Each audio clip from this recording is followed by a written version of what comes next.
So the important thing for Escobilla is to recognize where you are, which means you have to recognize the steps that the dancers are doing, because generally the Escobilla starts from a full stop. So the dancer starts it.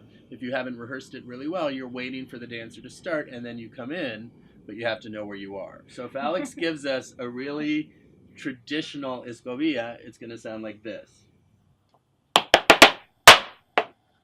So what she's doing is 1, 2, 3, 4. We're here 1 and a 2, 3, 4, 5, 6. And the melody you want to hear in your head is 1, 2, 3, 4, 5, 6. But you might not play it yet. So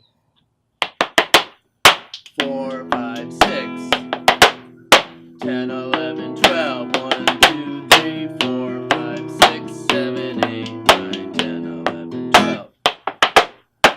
So I'm only playing parts of it, but I'm hearing the whole Escobilla in my head so that I can stay with her, because otherwise it gets really confusing. Let's do that one more time. 1, 2, 3, 4, 5, 6, 7, 8, 9, 10, 11, 12. 1, 2, 3, 4, 5, 6, 7, 8. So I can even come in here. 1, 2, 3, 4. After 2 compases, the important thing is to know where I am and come in at a point that feels comfortable and that I know I'm in the right place. So I'm not messing her up, I'm supporting her.